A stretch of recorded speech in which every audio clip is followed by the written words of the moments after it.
حج جو ہے وہ جن احباب پر حج فرض ہے وہ حج کریں۔ اگر حج نہیں کیا، مثلا جو یہ مسئلہ ضروری مسئلہ ہے، اگر حج نہیں کیا، بیمار ہو گیا، ایسی بیماری ہو گئی کہ اب وہ درست نہیں ہو سکتا، ماہر ڈاکٹر نے کہا کہ اب تمہیں صحیح ہونے کا کوئی چانس نہیں ہے، تم صحیح نہیں ہو سکتے،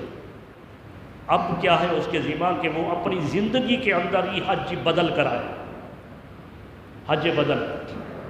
زندگی کے اندر۔ اور اگر اسے قابل ماہر ڈاکٹر نے کہا تھا لیکن بعد میں صحت یاب ہو گیا، تو اب بھی جبکہ ایک قابل ڈاکٹر نے کہا تھا، اب بھی ان پر حج کی فرضیت منسوخ ہو گئی۔ اور اگر خود ہی سوچ لیا تھا کہ وہ تمہیں صحیح نہیں ہوتا، بیماری ایسی ہے، کسی ڈاکٹر سے مشورہ نہیں کیا، اب وہ بیماری سے صحت یاب ہو گیا، اس سے پہلے اس نے اپنی بیماری کے اندر حج بدل کرا دیا تھا، تو اب جب صحت یاب ہو گیا تو اب بھی اس پر حج فرض ہے۔ یہ مسئلہ جو ہے تھوڑا اس طرح سے ہے کہ ایک ڈاکٹر کی رائے ہے، ڈاکٹر کو کتنا اہمیت ہے دیکھیں۔ اگر ڈاکٹر کہتا ہے کہ اس بیماری سے شفا یابی نہیں ہوگی، اللہ تو قادر مطلق ہے نا، وہ چاہے شفا یاب کر دے۔ جب وہ اس بیماری سے جس سے شفا یابی ڈاکٹر نے کہا تھا نہیں ہوتی، لیکن وہ ڈاکٹر ماہر ہے، مگر شفا یاب ہو گیا بعد میں، تو اب حج کی فرضیت منسوخ، حج ان پر نہیں ہے، ہو گئی۔ وہ جو حج بدل کرایا تھا وہ حج بدل اس کی طرف سے ہو گیا۔ اور اگر اپنی طرف سے خود سوچ لیا تھا اور حج کر لیا، اب ڈاکٹر کا مشورہ نہیں تھا، اب صحت یاب ہو گیا، تو اب جب استطاعت ہو گئی تو دوبارہ حج کرے گا۔ حج بدل کیا ہے؟ آقا علیہ الصلوۃ والسلام نے فرمایا کہ ایک حج ایسا ہے جس سے 3 اشخاص کی بخشش ہو جاتی ہے، 3 شخصوں کی بخشش ہو جاتی ہے۔ حج وہ حج بدل ہے۔ حج بدل یعنی جس نے حج کرایا، اپنے رشتہ دار والد والدہ کے لیے حج بدل کرایا،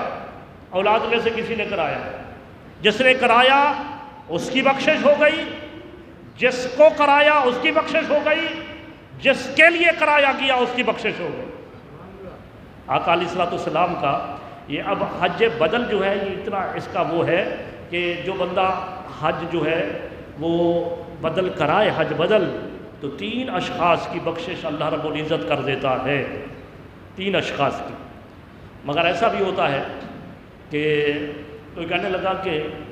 مولوی صاحب میں حج کیسے کروں، میرے والدین نے حج نہیں کیا، تو میں نے تو سنا ہے کہ والدین نے حج نہیں کیا تو میں تو اس وقت تک حج نہیں کر سکتا۔ تو یہ غلط فہمی ہے، یہ علم سے ناواقفیت ہے۔ کیا والدین اگر نماز نہیں پڑھتے تو کیا خیال ہے اولاد کو نماز نہیں پڑھنی چاہیے؟ ان پر علیحدہ فرض ہے، ان پر علیحدہ فرض ہے۔ اسی طرح سے والدین جو مالیت بیٹے کے پاس ہے وہ اگر علیحدہ ہے، وہ ان کی اپنا بینک بیلنس ہے، اپنی ان کے پاس اپنا نصاب ہے، اس پر علیحدہ فرض ہے۔ والدین اگر صاحب نصاب نہیں ہے، وہ نہیں جا سکتے، تو ان پر تو فرض ہی نہیں ہے۔ تو لہٰذا جو اولاد صاحب نصاب ہے اس پر علیحدہ فرض ہے، وہ علیحدہ حج کریں گے۔ ہاں، وہ اگر اپنے اس صاحب نصاب اپنی مالیت کو، اپنی دولت کو والدین کے حوالے کر دے، اور والدین کا حق ہے، کبھی زندگی میں والدین کو بے یار و مددگار نہیں چھوڑا کرو، والدین کی ایک اہمیت ہے، زندگی میں والدین کو کبھی بے یار و مددگار نہیں کرو، اپنی مالیت اپنی دولت ان کے حوالے کر دو، تو پھر وہ صاحب نصاب ہو گئے، ان کو حج پر بھیج دو۔ لیکن یہ بات غلط ہے کہ اگر نصاب علیحدہ ہے، اولاد علیحدہ ہے، وہ صاحب نصاب ہے، والدین کبھی صاحب نصاب نہیں ہوئے تھے، غربت کے اندر زندگی گزاری، تو والدین پر حج تو فرض ہے ہی نہیں، اب تو اولاد پر، بیٹے بیٹی پر حج فرض ہے،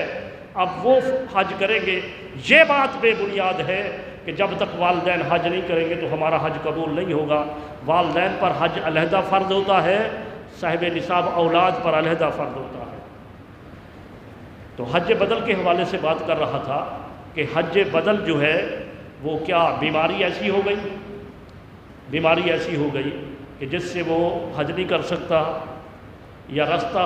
خطرناک ہے، حج نہیں کیا، صاحب نصاب تھا، اب جو ہے وہ بیماری کے حوالے سے ہے تو وہ پھر کسی کو اپنی زندگی میں حج بدل کرائے، یا پھر مرض الموت، ایسا یعنی وہ مرض ہوا کہ اس کے اندر بیمار ہوا اور اس کو ضروری ہے، یعنی یہ اس پر واجب ہے کہ وہ وصیت کرے اپنے ورثاء کو کہ میری طرف سے حج بدل کرا دینا، وہ وصیت کرے، لکھ کر دے، گواہ بنائے، انہیں کہے کہ مجھ پر حج فرض تھا، میں نے حج نہیں کیا، اب چونکہ میں حج نہیں کر سکتا، مرض موت کے اندر ہوں، اور اب وصیت اس پر واجب ہے کہ وہ وصیت کرے کہ میری طرف سے حج کرا دینا۔ اب اولاد پر جو ہے، وارثوں پر جو ہے وہ بھی واجب ہو گیا کہ وہ ان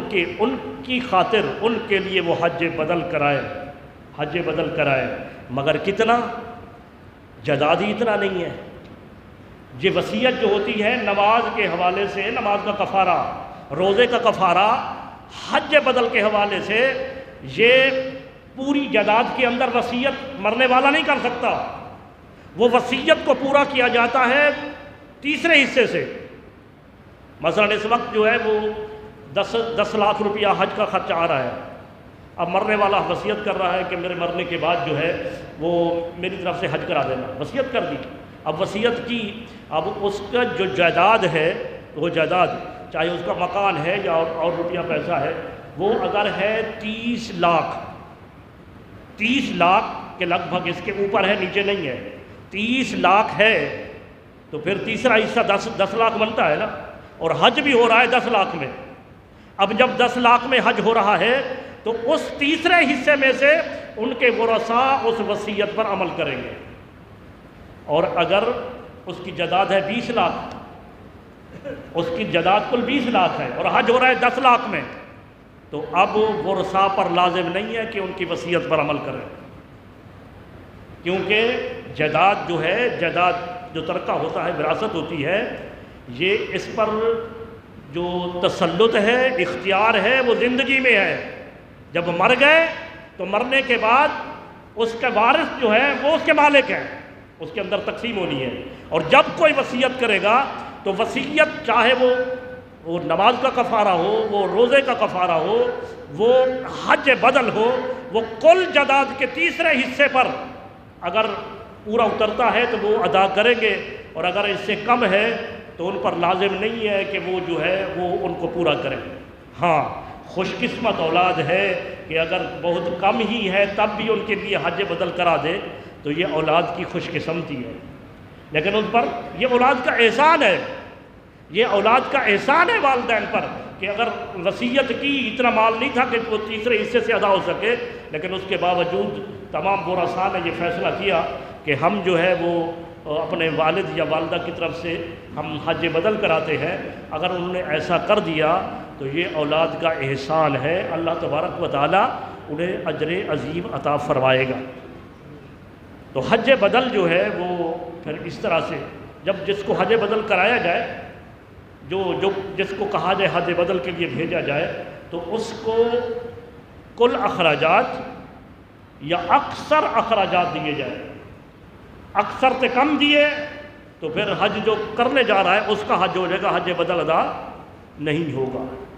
اور جس کو حج کرایا جا رہا ہے اس کے لیے بھی ضروری یہ ہے کہ اس مال روپے کے اندر جو انہوں نے حج کے لیے پیسہ زیادہ راہ دیا ہے تو وہ اس میں صرف اپنی ذات پر خرچ کرے، وہ جا کر وہاں پر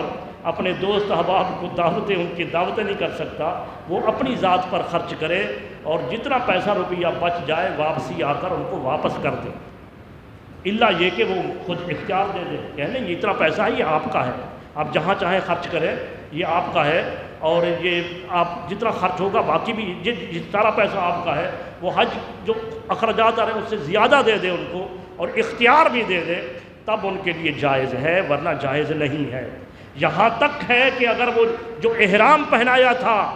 حج بدل کرانے والے نے، وہ جب واپس آئے گا تو احرام بھی واپس کرے گا، مگر جب اختیار دیا تو اختیار کی صورت کے اندر جو ہے پھر اسے اختیار ہے، وہ اس پر جیسے بھی خرچ کرے اور اس کو گناہ گار نہیں ہوگا، ورنہ وہ جو روپیہ پیسہ بچے گا واپس نہیں کرے گا تو گناہ گار ہوگا۔